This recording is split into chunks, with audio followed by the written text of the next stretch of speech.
মক্কার কাফেররা দেখে কোনোভাবে আল্লাহর নবীকে ঠেকাতে পারে না। শেষ পর্যন্ত তারা খাত্তাবের ছেলে ওমরের বাড়িতে গেছে বিশাল বাহিনী নিয়ে। আবু জেহেল, আবু লাহাব, উতবা, শাইবা, ওলীদ ইবনে মুগীরারা খাত্তাবের ছেলে ওমরের বাড়িতে গেছে। যে বলে, ওমর শোনো শোনো, তুমি হলো আমাদের সবচেয়ে বড় নেতা, তুমি হলো শক্তিশালী সাহসী যুবক, আমরা তোমার কাছে একটা বিপদে পড়ে এসেছি। ওমর বলে, কি বিপদ বলো? বলে, এই মুহাম্মদ আমাদের বিরুদ্ধে অপপ্রচার করে, এই মুহাম্মদ বানায়া বানায়া কবিতা বলে সেটাকে কোরআন বলে চালায় দেয়। ওমর বলো, আমরা তো মুহাম্মাদের এই কর্মকাণ্ড মেনে নিতে পারি না। বলেন নাউজুবিল্লাহ। ওমর ছিলেন বুদ্ধিমান, জ্ঞানী। ওমর ছিলেন, এ কারণে একটা প্রবাদ বাক্য আছে, মূর্খ বন্ধুর চেয়ে জ্ঞানী শিক্ষিত শত্রুও ভালো। আবু জেহেল আগে ছিল শিক্ষিত, এখন হয়ে গেছে মূর্খ। কারণ ছিলেন আবাল হেকাম, হেকমতের অধিকারী, জ্ঞানের বাবা, এখন হয়ে গেছেন মূর্খের বাবা আবু জেহেল। এই মূর্খ শয়তান আয়েশা বলে, ওমর শোনো, মুহাম্মদ খুব ডিস্টার্ব করতেছি, মুহাম্মদকে তোমাকে ছাড়া কেউ দমাতে পারবে না, তোমাকে ছাড়া কেউ দমাতে পারবে না। ওমর বলে, বলো কি করা যায়? বলে, মুহাম্মদকে সাইজ করো। নাউজুবিল্লাহ বলবেন না? আরে আল্লাহ নবীকে সাইজ করবে পৃথিবীতে এমন কারো ক্ষমতা আছে নাকি? শক্তি আছে নাকি? এই কোরআন তো কারো বানানো কোরআন না, এই কোরআন তো আল্লাহর জবানের কালাম। যে কোরআনের বিরুদ্ধে কথা বলে সে আল্লাহর বিরুদ্ধে কথা বলে। আর আল্লাহর জমিনে আল্লাহর নেয়ামত খায়া যে আল্লাহর কোরআনের বিরুদ্ধে কথা বলে, তার অপমান ছাড়া, লাঞ্ছনা ছাড়া কোনো উপায় নাই। আছে? এবার ওমর বলে, বলো আমি কি করতে পারি? আবু জেহেল বলে, ডাইরেক্ট অ্যাকশন, মুহাম্মদরে শেষ করে দাও। আরো জোরে বলেন নাউজুবিল্লাহ। মুহাম্মদরে মক্কা থেকে বের করে দাও। ওমর বলে, ঠিক আছে, নেতার দায়িত্ব দিছেন, আমি চিন্তা ভাবনা করি কি করা যায়। হেদায়েতের মালিক কি? হেদায়েতের মালিক আল্লাহ, হেদায়েতের মালিক আল্লাহ। হযরত ওমর বলে, ঠিক আছে, আমি চিন্তা করে দেখি মুহাম্মদকে কি করা যায়। হযরত ওমরের মন খারাপ, চিন্তা করতেছে কি করা যায়। আবু জেহেলের কথা শুনবে, আবু জেহেলের কথা শুনে কি আল্লাহ নবীকে অপমান করবে না কি করবে? হযরত ওমর চিন্তায় পড়ে গেলেন। তিনি মনে মনে সিদ্ধান্ত নিলেন, মূর্খ আবু জেহেলের কথা শুনে আল্লাহ নবীর সাথে বেয়াদবি করা ঠিক হবে না। তিনি শিক্ষিত মানুষ, মনে মনে ভাবতেছে, একটা কাজ করি, আগে যাই আমি নিজের চোখে মুহাম্মদকে একটু অবজারভেশন করি, আমি নিজে যে একটু মুহাম্মদকে দেখি, গতিবিধি লক্ষ্য করি, তার সাথে কথা বলি। কারণ একটা মানুষকে শুধু শুধু না যাই না শুই না তার গায়ে হাত দেওয়া, তাকে অপমান করা, এটা মূর্খতা ছাড়া আর কিছুই না। ঠিক কিনা বলে? দেখবেন মূর্খ মানুষ যদি শোনে চিলে কান নিয়ে গেছে, কানের দিকে না তাকায় চিলের পিছনে দৌড়ায়। এমন কিছু স্বভাবের মানুষ সমাজে আছে কি আছে না?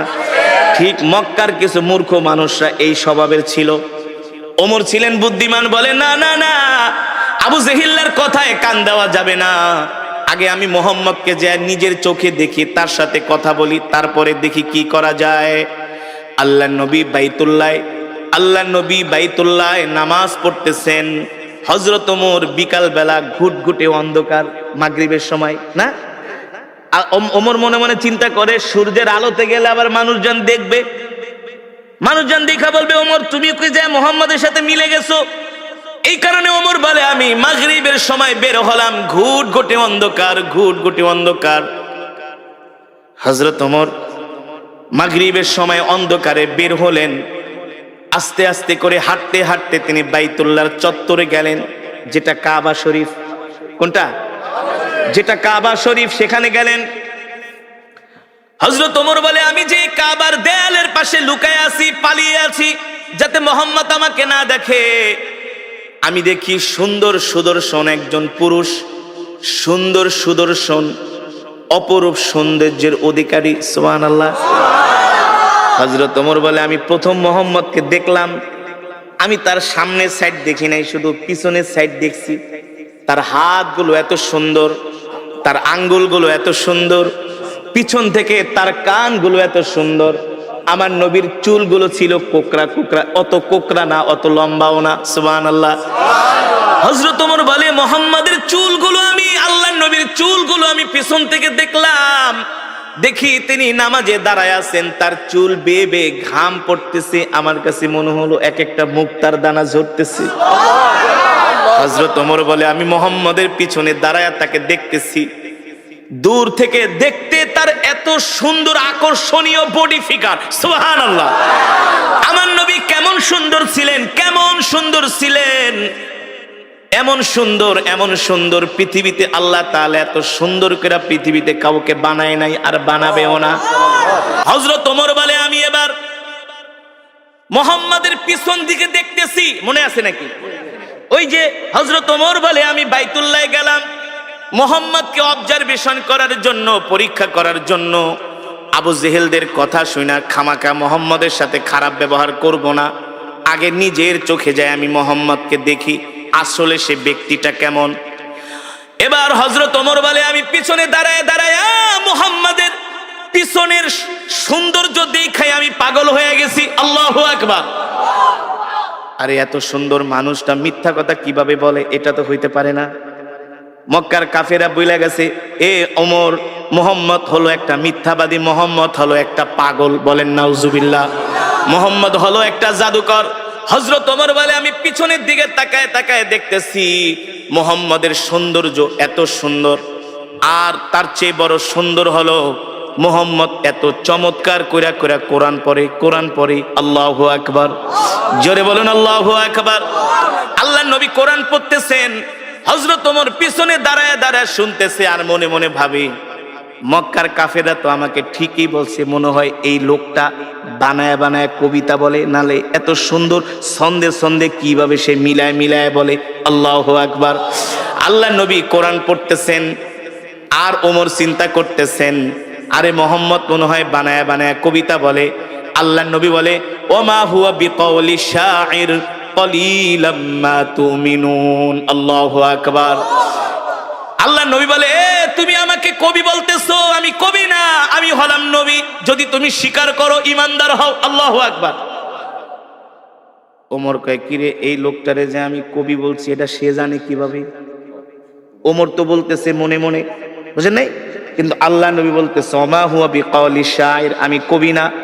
ওমা হুয়া বিকাউলি শাইরিন কলিলাম মা তুমিনুন, তোমরা অল্প মানুষই বোঝো যে আমি কবি না, আমি হলাম আল্লাহর নবী। যদি তোমাদের ঈমান থাকে আর তোমরা অল্প মানুষই ঈমান গ্রহণ করবে, ঠিক কিনা বলেন? হযরত ওমর বলে কিভাবে বললো, কিভাবে সে বুঝলো আমি যে তার নামে বলতেছি সে কবি? এবার হযরত ওমর বলে সে যেহেতু আমার মনের কথা জানা গেছে, তাহলে মনে হয় এই লোকটা হলো একটা গণক, গণকরাই তো মানুষের মনের কথা।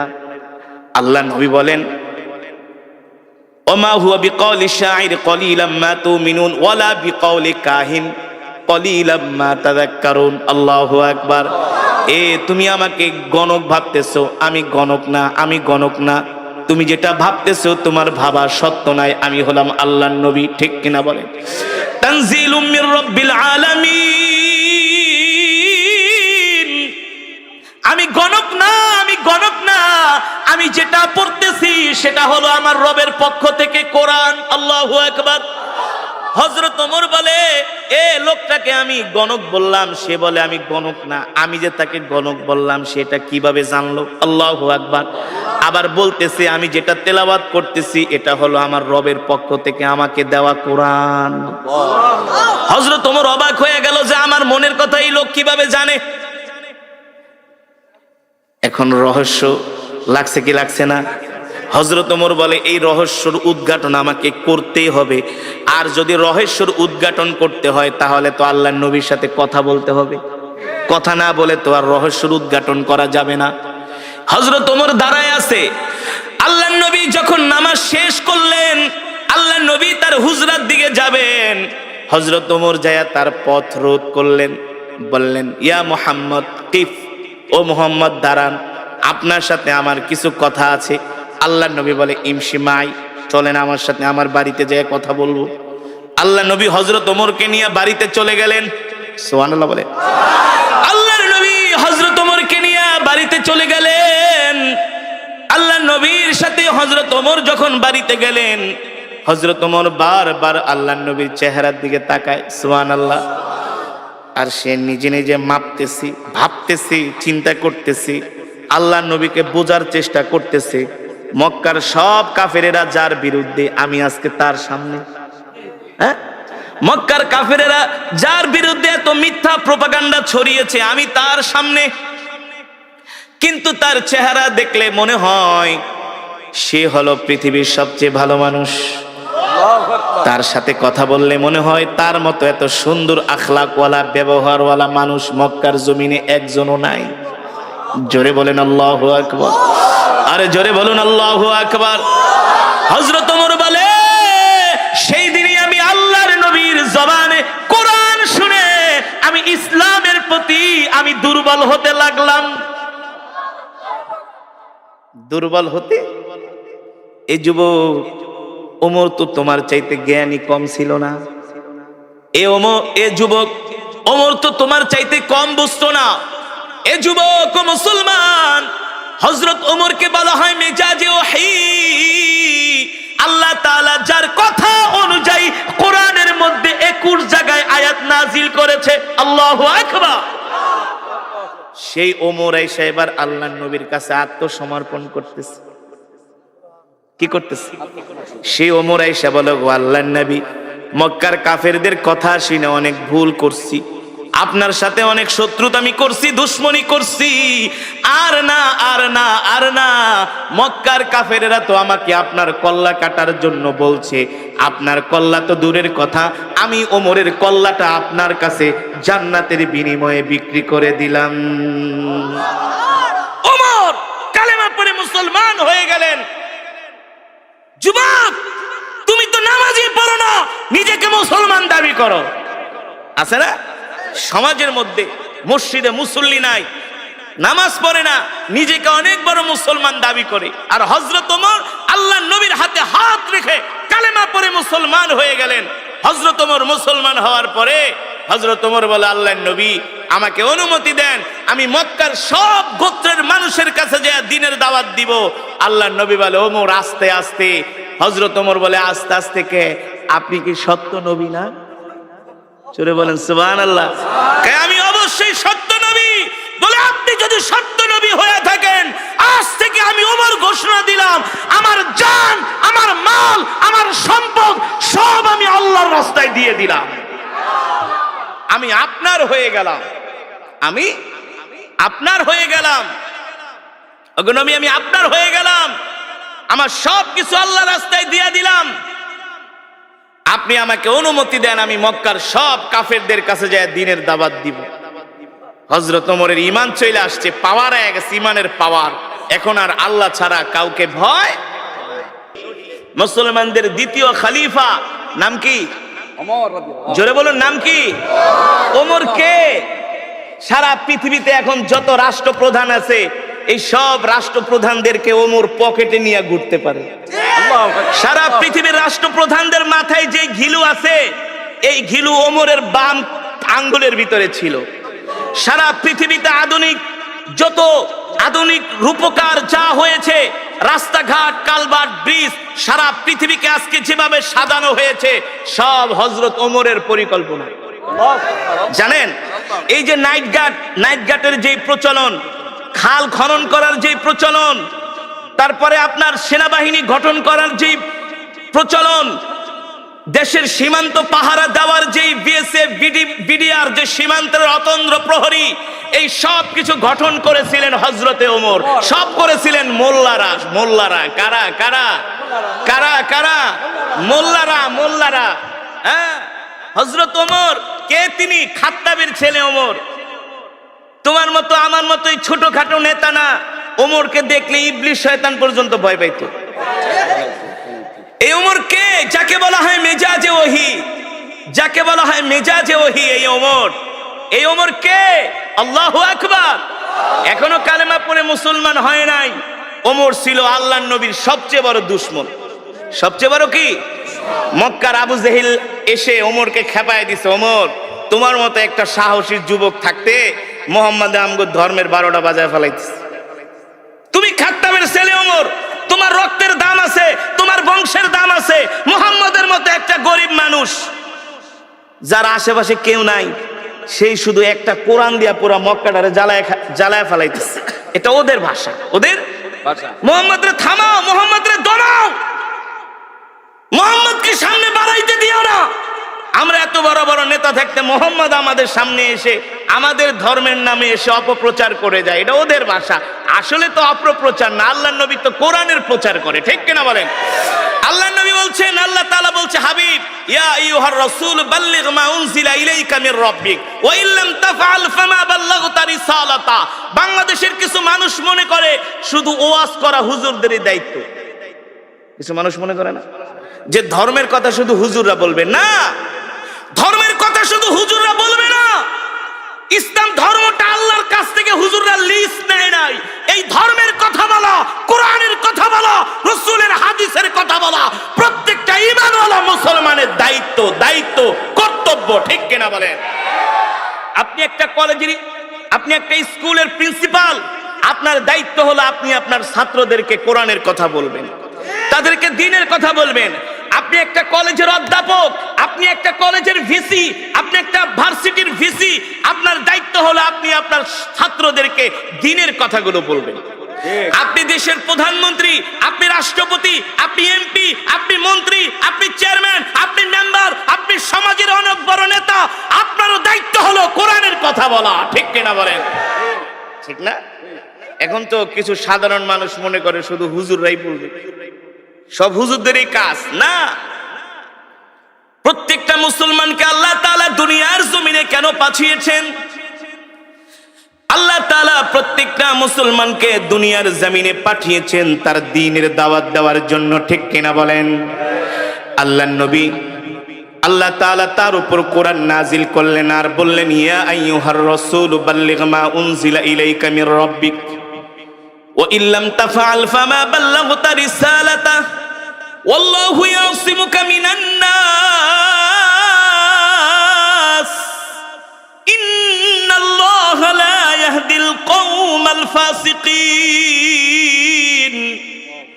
আল্লাহ রাব্বুল আলামিন বলেন, নবী আমি আল্লাহ আপনার উপর যেই কোরআন নাজিল করেছি, এই কোরআন নিয়ে শুধু আপনি ঘরে বসে থাকবেন না। এই কোরআন শুধু আপনাকে একা তেলাওয়াত করার জন্য নাজিল করা হয় নাই। এই কোরআন শুধু বাবা মারা যাবে 40 দিন পরে 10 জন ইমাম দাওয়াত দিয়া গরু কেটে 40টা খাওয়াবে আর খতম পড়াবে, এই কারণে আল্লাহ কোরআন দেয় নাই। বছরে 1 মাস শুধু রমজান মাসে খতমে তারাবি পড়বেন আর হুজুরদেরকে দাওয়াত দিয়ে 1 খতম কোরআন পড়াইবেন। আল্লাহ শুধু এই কারণে কোরআন দেয় নাই। এই কোরআন এত সস্তা কোরআন না, এই কোরআন এত সস্তা জিনিস না। পৃথিবীর ইহুদি খ্রিস্টানরা সব কিতাবের মধ্যে তারা 2 নাম্বারই করেছে, হাত দিয়েছে, কিন্তু আল্লাহর কোরআনে এখনো হাত দিতে পারে নাই। কথা বলেন না কেন? তা বোঝেন না কেন? এটা এত সস্তা কোরআন না যে কোরআনের তেলাওয়াত শুনলে পাথরের মতো হৃদয়টা মোমের মতো গলে যায়, ঠিক না? আল্লাহ তাআলা বলে, হাবিব আপনাকে যে কোরআন দেওয়া হয়েছে, এই কোরআন দিয়ে আপনি মক্কার জমিনে কাফেরদেরকে দাওয়াত দেন। এই কথা শুধু আল্লাহ তাআলা তার নবীকে একা বলেন নাই, এই কথা আমাকেও বলা হয়েছে, আপনাকেও বলা হয়েছে। এই মাহফিলে যত যুবক আছেন সবার উপরে এই কোরআনের দাওয়াত দেওয়ার দায়িত্ব একা শুধু আমার উপরে না, শুধু আলেমদের উপরে না, প্রত্যেকটা কলেজ, ইউনিভার্সিটি, স্কুল থেকে শুরু করে যত সরকারি কর্মকর্তা আছে, বেসরকারি কর্মকর্তা আছে, সবার দায়িত্ব হলো আল্লাহর কোরআনের কথা বলা, আল্লাহর কোরআনের দাওয়াত দেওয়া, ঠিক কিনা বলেন? আল্লাহ তাআলা তার হাবিবকে ডাক দিয়ে বলে, হাবিব আপনি কোরআনের কথা বলে যান। আল্লাহর নবী আল্লাহর নির্দেশ পায়া ঘরে বসে থাকেন নাই, কোরআনের দাওয়াত দেওয়ার জন্য ঘর থেকে বের হয়ে গেছি। আল্লাহর নবী আবু জেহেলকে ডাক দিয়া বলে, চাচা আমি আল্লাহর নবী, আল্লাহ আমাকে হেদায়েত দিয়ে মক্কার জমিনে পাঠাইছে। ও আবু জেহেল চাচা আপনি কালেমা পড়ে মুসলমান হয়ে যান। আবু জেহেল বলে, মোহাম্মদ তুমি নিজে বানায় বানায় কবিতা বলো আর কোরআন বইলা চালায় দাও, তোমার মতো মিথ্যাবাদীকে আমি নবী মানতে পারবো না। বলেন নাউজুবিল্লাহ।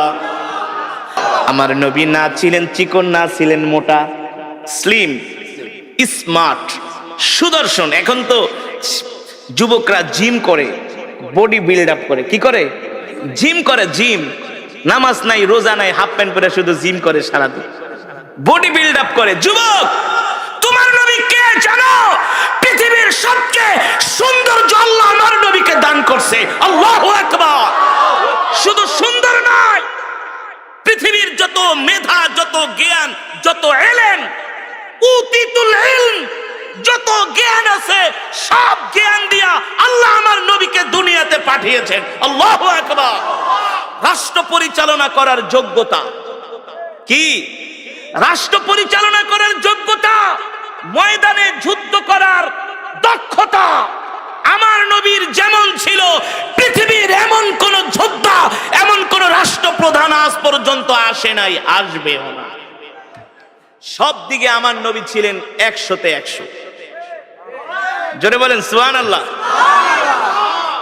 এই কারণেই আম্মা জান আয়েশা বলেছেন, মিশরের রমণীরা, মিশরের প্রেসিডেন্টের স্ত্রী, আজিজ মিস্ত্রির স্ত্রী জুলাইখা রানিং প্রেসিডেন্ট মিশরে। কোথায়? পয়গম্বর ইউসুফ আলাইহিস সালামের চেহারা দেখা পয়গম্বরের জন্য পাগল হয়ে গেছে, পাগল হয়ে গেছে। আমি যখন মিশরে পড়াশোনা করতাম, আমি মাঝে মাঝে কায়রোতে যেতাম, কায়রোর বাজারে। তো মাঝে মাঝে কায়রোতে যাওয়ার পরে এত সুন্দর মিশরের পুরুষগুলো, সব এক সাইজ। কয় সাইজ? দেখতে যেমন একেবারে এক সাইজ, এমন সুন্দর, এমন সুদর্শন, যেটা ভাষায় প্রকাশ করার মতো না। তো পুরুষের সৌন্দর্য যদি এমন হয়, তো রমণীরা কেমন হইতে পারে? এবার চিন্তা করেন তো, জুলাইখা কেমন সুন্দর।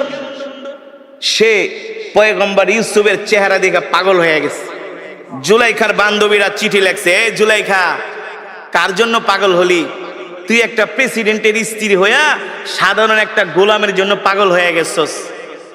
জুলাইখা বান্ধবীদেরকে পত্র লেখছে, এই দূর থেকে সমালোচনা করিস না, সামনে আইসা একটা নজর দেখা যা, ক্র্যাশ খেয়ে যাবি, ক্র্যাশ, পাগল হয়ে যাবি, নজর ফিরাইতে পারবি না। সুবহানাল্লাহ। জোরে বলুন সুবহানাল্লাহ। জুলাইখা ছিলেন চালাক, বুদ্ধিমতী। তার বান্ধবীদেরকে ডাকছে, আয়, দূরে থেকে তো আমারে গালাগালি করো, সামনে এসে দেখা যা, এক ঝলক দেখা যা, এক নজর দেখা যা। জুলাইখার বান্ধবীরা আসছে, সবার হাতে আপেল দিয়েছে। কি দিয়েছে? আপেল আর ছুরি দিছে। যেই গোলামে লেগা পাগল হইছি, একটু পরে এই গোলাম এদিক দিয়ে যাবে, এক নজর দেখবি, বেশি না। কয় নজর? এক নজরের বেশি দেখা যাবে না, নিষেধ। বারবার তাকানো যাবে না। জুলাইখার বান্ধবীরা গেলে পাগল হয়ে গেছে। কি এমন পুরুষ যেটা একেবারে এক নজর দেখা লাগবে? কি এমন সৌন্দর্য? জুলাইখার বান্ধবীরা তো আর বোঝে নাই। যখন পয়গম্বর ইউসুফ আলাইহিস সালাম সামনে দিয়ে হেঁটে যাচ্ছে, জুলাইখার বান্ধবীরা খুশ গল্প করে আর আপেল খায় কেটে কেটে।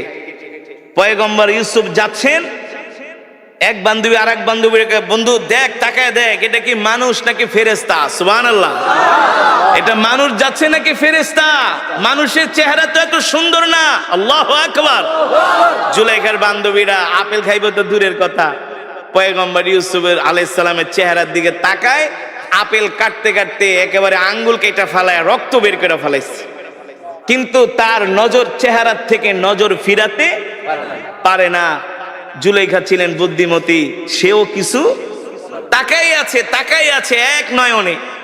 জুলাইখা ডাক দিয়ে, কিরে, আপেল খাবি না ওই গোলামডারে দেখবি?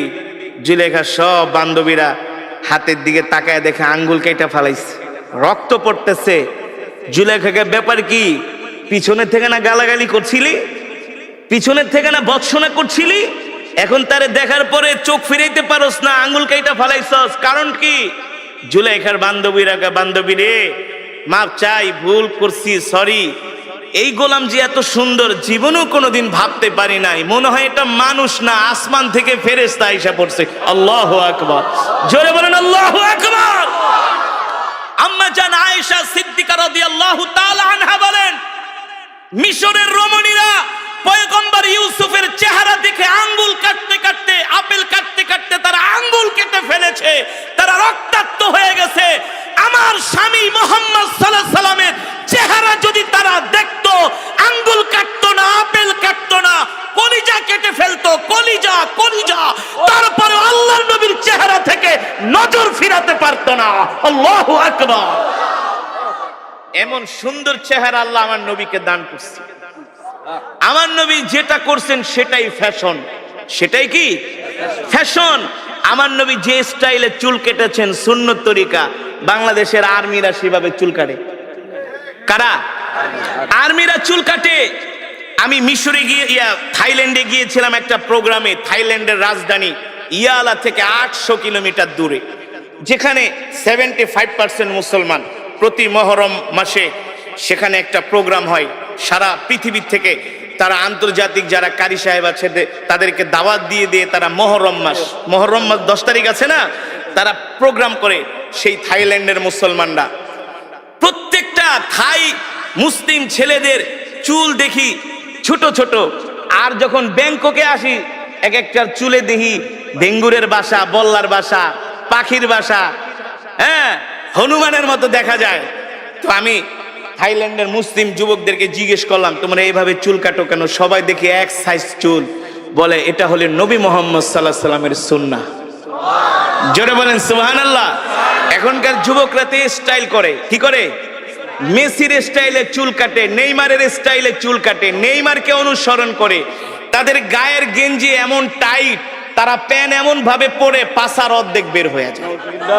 এমন যুবক আছে কি আছে না? পুরা মাথা খালি, উপর দিয়া চুল। জিজ্ঞেস করি এইভাবে চুল কাটছো? বলে হুজুর এটা হলো এখন বর্তমান সময়ের আধুনিক স্টাইল, আধুনিক ফ্যাশন। এভাবেই আধুনিক মডার্ন যারা, তারা এইভাবেই চুল কাটে। যুবক তুমি জানো না পৃথিবীর সবচেয়ে আধুনিক ছিলেন তোমার আমার নবী, বিশ্ব নবী জনাবে মুহাম্মদুর রাসূলুল্লাহ সাল্লাল্লাহু আলাইহি ওয়াসাল্লাম। ঠিক কিনা বলেন? তিনি 1450 বছর আগে যেই ফর্মুলা দিয়ে গেছেন, বর্তমান আধুনিক বিজ্ঞান সেটা মানতে বাধ্য। সেটা কি? মানতে বাধ্য। তোমার আমার নবীকে জানো, তোমার আমার নবীকে জানো। পৃথিবীর যত যোগ্যতা, সব যোগ্যতা আল্লাহ তাআলা আমার নবীকে দান করেছিলেন। আমার নবী প্রতি সোমবার আর বৃহস্পতিবার রোজা রাখতেন। আপনি এখন ডাক্তারের কাছে যান, আপনাকে তারা বলবে যদি সুস্থ থাকতে চান তাহলে ফাস্টিং করেন। ফাস্টিং যাকে বলে কিটো ডায়েট, মানে আপনি বেশি বেশি না খায়া থাকবেন। কি করবেন? না খেয়ে থাকবেন। ডাক্তারের কাছে যান, ডাক্তার বলবে এই বেশি পেট ভরে খায়েন না, তাইলে রোগ হবে। 3 ভাগ খান, 1 ভাগ খালি রাখেন। 3 ভাগ খান, 1 ভাগ খালি রাখেন। আপনি দেখবেন যদি প্রচুর পরিমাণে খাওয়া দাওয়া করেন, আপনার কাছে একটা অস্বস্তি লাগবে। না পারেন হাঁটতে, না পারবেন বইতে, না পারবেন ঘুমাইতে। আর 3 ভাগ খান, 1 ভাগ খালি রাখেন, দেখবেন শরীরটা কত সুস্থ লাগে। ঠিক কিনা বলেন? যেটাকে বলা হয় ফাস্টিং। এর উদ্ভাবন কে করেছে? এই ডায়েট কন্ট্রোল কে শিখিয়েছে? আমার নবী, আপনার নবী জনাবে মুহাম্মদুর রাসূলুল্লাহ সাল্লাল্লাহু আলাইহি ওয়াসাল্লাম। ঠিক কিনা বলেন? জাপানের ডাক্তাররা বলে বেশি বেশি ফাস্টিং করো, বেশি বেশি না খায়া থাকো, বেশি বেশি রোজা রাখো, রোজা রাখলে তুমি সুস্থ থাকবা। এই ফর্মুলা তো কে শিখিয়েছেন? আল্লাহর নবী শিখিয়েছেন। বর্তমানে এখন দাঁতের ডাক্তারদের কাছে গেলে প্রচুর টাকা দিতে হয়। ঠিক কিনা বলেন?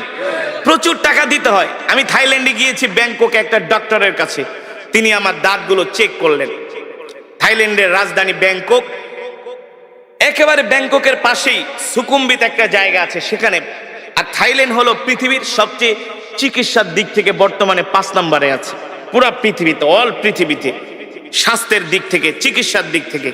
তো আমাকে এক ভক্ত বলে, হুজুর থাইল্যান্ডে আইছেন, আমাদের দেশের শিল্পপতিরা তো আসে থাইল্যান্ডে ডাক্তার দেখাইতে, তা আপনি যেহেতু আইছেন একটু ডাক্তার দেখাইবেন নাকি? আমি বলি ভাই এত টাকা পয়সা তো আমার নাই।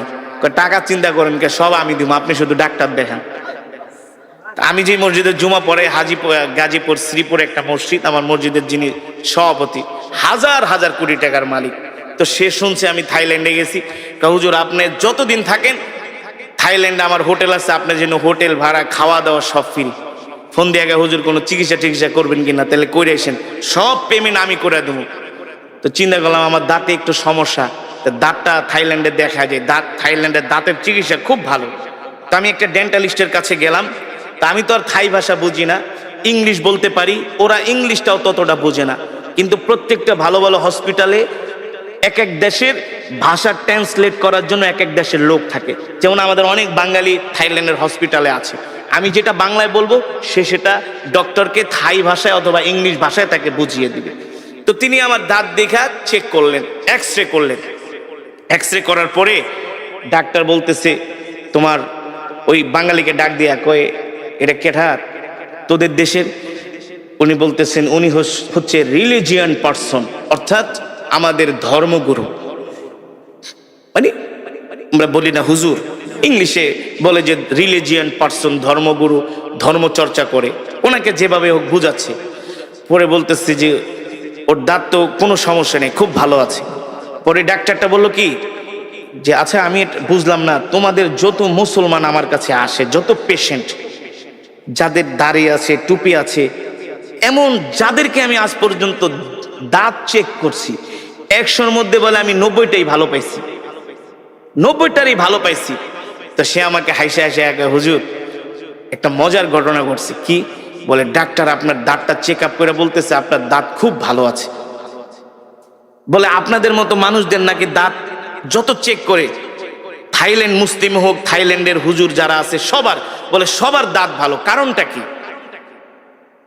পরে আমি বলি ভাই এর রহস্য হলো আমি প্রতিদিন 5 ওয়াক্ত নামাজে 5 বার, কয়বার 5 বার মেসওয়াক করি। যখন থেকে রসুলের হাদিস পড়েছি, যখন থেকে বুঝ হয়েছে, তখন থেকে এই মেসওয়াক ছেড়ে দেই নাই।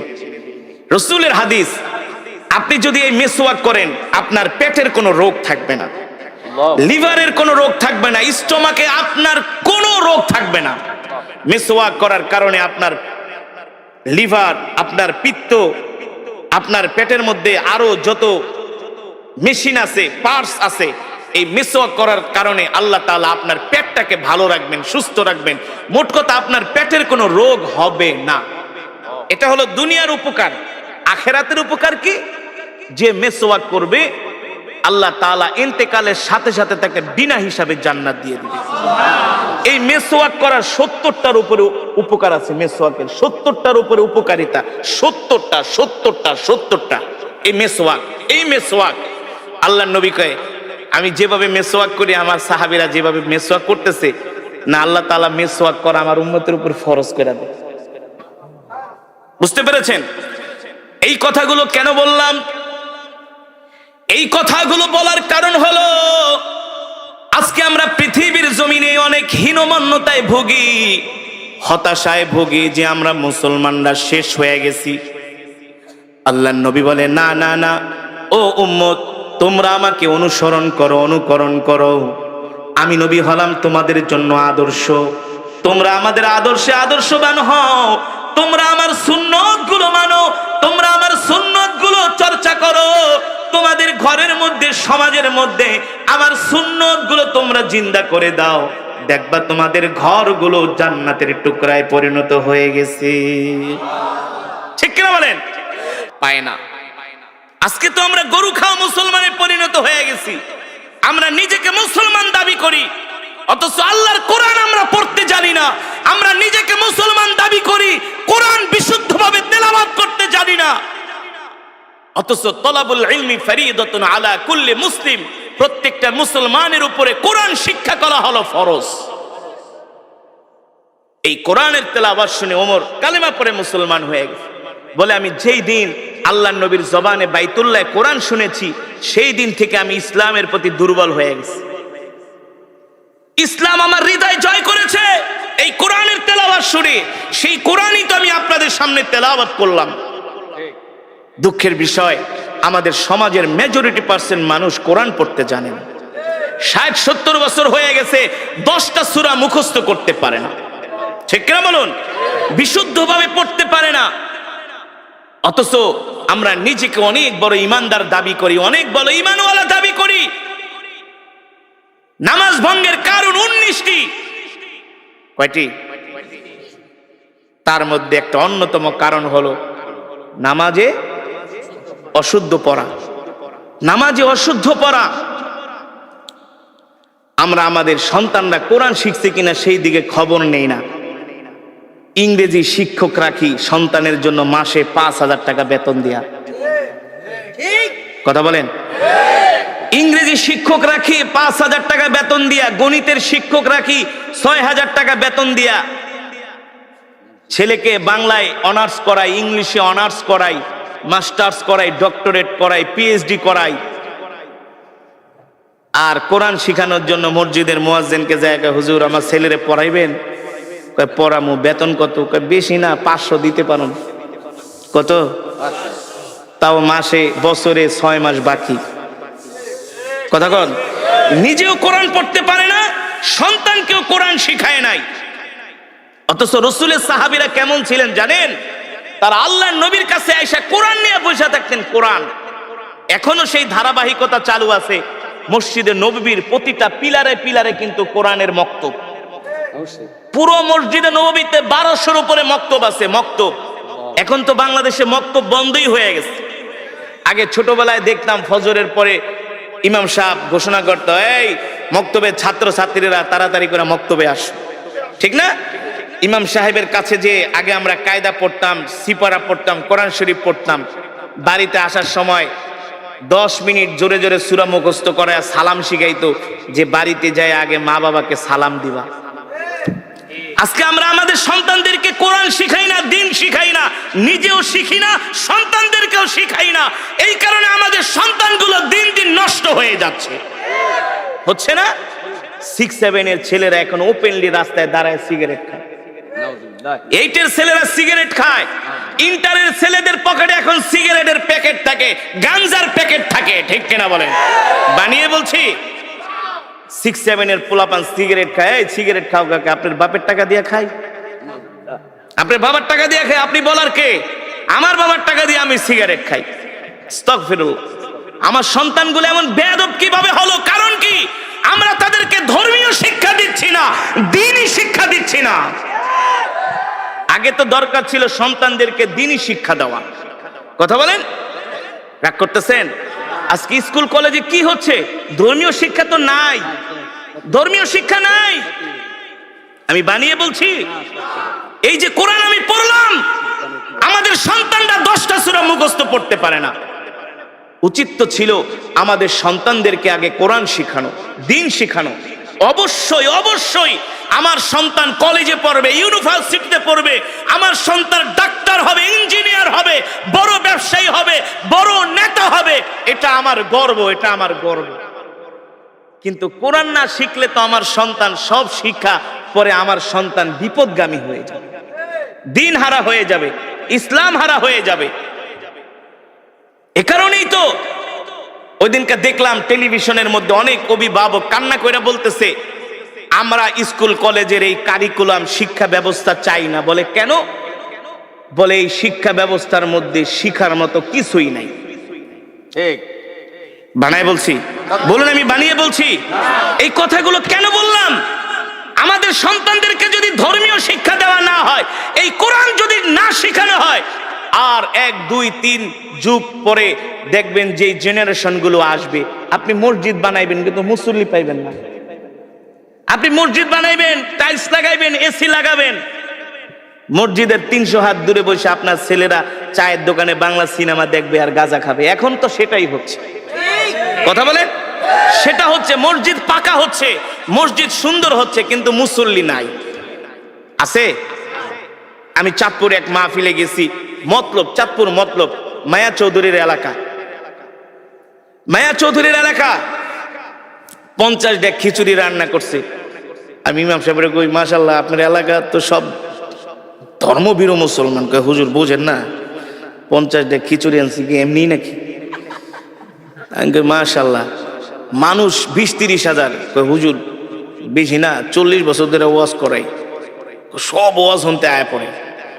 আমি বলি লোকজন? কয় সব আমগো এলাকার আশেপাশে, ম্যাক্সিমাম এলাকার সমাজের 2-4 গ্রাম দূরে, আর বেশিরভাগ আমাদের এলাকারই, সব ঢাকায় ঢুকায় থাকে, সবাই আয় পড়ছে। হ্যাঁ, তো ভালো কথা। খুব ধার্মিক, খুব ধার্মিক, খুব ওয়াজ শোনে হুজুর। আপনি 3 ঘন্টা ওয়াজ করলো একজন লোক উঠবো না, যত ওয়াজ করবেন। আর একটা হুজুর এমন কেরাত পড়বেন, মাইক মুখ ফাড়া লাইবেন, আর একটা হুজুর এমন ওয়াজ করবেন একবারে যাতে মানুষ ঘরের থেকে দূরে আয়া পড়ে। মাশাআল্লাহ। আমি কই তাইলে ইমাম সাহেব ওয়াজে তো অনেক লোক হয়, আপনি বললেন আপনার সমাজের মানুষ খুব ধার্মিক, মাশাআল্লাহ, তো মসজিদের কি অবস্থা? আপনি দেখেন না কত বড় মসজিদ, টাইলস মাইলস, গ্রামের ভিতরে এসি লাগাইছি, বুঝেন না? তো ফজরের নামাজের কি অবস্থা? কোন নামাজের? কোন নামাজের? কয় হুজুর কি বলবো, দুঃখের কথা, অনেক দুঃখের কথা। এতক্ষণ তো পুরা ফাল পারছে, খিচুড়ি খাওয়া, এই করায় সেই করায়। হুজুর কি কমু? হ্যাঁ হুজুর কি কমু, খাই 80 করে, 80 ঘর পর্যন্ত, বুঝেন নাই? খাই 80 ঘরে, মানে 80 বাড়ির থেকে বাটিতে ইমাম সাহেবকে খাবার পাঠায়, তো ভালোই খান।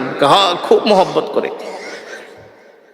তো মুসল্লি হুজুর ফজরের নামাজে 8 জন মুসল্লিও হয় না। জুমার নামাজে হুজুর উজুখানেও জায়গা দেওয়া যায় না, মাঠ ঘাট সব বইরা যায়। তো জুমার নামাজে যদি জায়গা দেওয়া না যায়, ওয়াজ মাহফিলে যদি 50 ডেক খিচুড়ি রান্দে খাওয়ান, তো ফজরের নামাজে 8 জন মুসল্লিকে, কারণ কি? কারণ কি? এখন আর ইমাম সাহেব কথা বলে না। আমি বলি শোনেন, রসুলের হাদিস, মানুষ যখন ধর্ম শিক্ষা থেকে দূরে সরে যাবে, আস্তে আস্তে করে ধর্ম শিক্ষা থেকে যখন দূরে সরে যাবে, দিন থেকে যখন দূরে সরে যাবে, তখন তাদের অন্তরটা পাথরের মতো শক্ত হয়ে যায়। তখন আর তাদের কাছে ইবাদত মজা লাগে না। ওয়াজে মানুষ আসে যে হুজুরে কেমনে টান দেয়, কেমনে সুর দেয়, একটু দিঘায় হাসায় না, কাদায় না, লাফায়, বুঝলেন নাই? রং ঢং দেখতে আসে। কিন্তু মানুষ যদি এই দিন না শিখে, কোরআন না শিখে, তাহলে আস্তে আস্তে করে 1 2 3 4 যুগ পরে এই মুসলমানগুলো ঈমান হারা হয়ে যায়, ঈমান হারা হয়ে যায়। এই কারণে আমাদের সন্তানদেরকে দিন শিখাতে হবে, নিজেও কোরআন শিখতে হবে, সন্তানদেরকেও কোরআন শিখাতে হবে। হযরত ওমর এই কোরআনের পাগল হইয়াই তিনি কালেমা পড়ে মুসলমান হয়ে গেছে, এই কোরআনের পাগল হইয়া, কোরআন শুনা। এই কারণে আমি আপনাদের হাতে ধরি, পায়ে পড়ি। আজকে আমাদের স্কুল কলেজের সন্তানগুলো নষ্ট হয়ে যাচ্ছে, কারণ ধর্মীয় শিক্ষা তাদের মাঝে নাই। আগে আমাদেরকে ধর্মীয় শিক্ষা তাদেরকে দিতে হবে, ঠিক কিনা বলেন? 1 2 বছর 3 বছর আগে তাদেরকে কোরআন শিখাতে হবে, দিন শিখাতে হবে, আদব কায়দা শিখাতে হবে, ভদ্রতা শিখাতে হবে, সভ্যতা শিখাতে হবে। এগুলো ধর্ম শিক্ষা ছাড়া বিকল্প কোনো পথ। এ কারণে আপনারা রাগ করবেন না, আমাদের সন্তানদেরকে অবশ্যই আমরা স্কুল কলেজে পড়াবো, কিন্তু আগে আমরা ধর্মীয় শিক্ষাটা দিব, ঠিক কিনা বলেন? রসুলের শিক্ষা দিব, ওহির শিক্ষা দিব। তাহলে আমার সন্তান ডাক্তার ইঞ্জিনিয়ার হলেও কখনো আমার সন্তান বিপদগামী হবে না, বিপদগামী হবে না। অনেক অভিভাবক আইসা বলে হুজুর একটা তাবিজ দেন, কি হয়েছে? আমার সন্তান একেবারে গাঁজা নেশা করতে করতে অ্যাডিক্টেড হয়ে গেছে, গাঁজা নেশার প্রতি এতটা অ্যাডিক্টেড হয়েছে, নষ্ট হয়ে গেছে, হুজুর কিছু তাবিজ টাবিজ দেন, পানি পড়া দেন। আমি বলি ভাই তাবিজ কেন? আমারে বাইকটাও যদি তাবিজ বানায় খাওয়ান কোনো লাভ হবে না।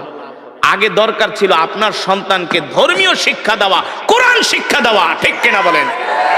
এ কারণে আমি যে কোরআনের তেলাওয়াত করলাম, কোরআন থেকে বয়ান করলাম, এর মূল মেসেজ কি? আমরা নিজেরাও কোরআন শিখবো, সন্তানদেরকেও কোরআন শিখাবো। রাজি আছেন ইনশাআল্লাহ? রাজি আছেন ইনশাআল্লাহ? আমরা কে কে নিজেরাও কোরআন শিখবো, সন্তানদের কোরআন শিখাবো? হাত উঠে আল্লাহকে দেখান।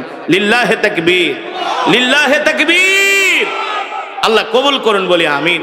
হাত নামান দিয়ে বলতে হবে আমাদের হায়াতের মালিক কে? আমাদের রিজিকের মালিক কে? মুসলমান আমরা কার গোলাম? এক আল্লাহর গোলাম, ঠিক কিনা বলেন? মুসলমান এই আসমান কার? জমিন কার? কোরআনে আছে কি আছে না? আল্লাহ তাআলা বলছেন আলা লাহুল খালক ওয়াল আমর তাবারাকাল্লাহু রাব্বুল আলামিন। আমার নবী যখন মক্কার জমিনে এই কোরআনের দাওয়াত দিতেন, এই কোরআনের তেলাওয়াত করতেন, এই কোরআনের কথা বলতেন, আবু জেহেল, আবু লাহাব, উতবা, শাইবা, ওলীদ ইবনে মুগিরারা আল্লাহর নবীর কোরআনের তেলাওয়াতের বিরুদ্ধে তারা দাঁড়িয়েছিল। তারা কোরআনের তেলাওয়াতকে পছন্দ করত না। মক্কার মানুষ যাতে কোরআন শুনতে না পারে, তারা সব রকমের বাধার প্রাচীর হয়ে দাঁড়িয়েছিল। আল্লাহ তাআলা নবীকে ডাক দিয়া বলে, হাবিব, আপনি মক্কার কাফেরদেরকে বলে দেন, আলা লাহুল খালক ওয়াল আমর তাবারাকাল্লাহু রাব্বুল আলামিন। এ মক্কার কাফেরেরা, আমি যেই কোরআন পড়ছি, এই কোরআন আমি মুহাম্মদ বানায়া বানায়া বলি না, এই কোরআন হলো আল্লাহর জবানের কালাম। ঠিক কিনা বলেন? এই কোরআন কোন কবির কাব্য নয়, এই কোরআন কোন পৃথিবীর মানুষের বানানো কোন কাব্য নয়, এই কোরআন হলো আল্লাহর জবানের কালাম।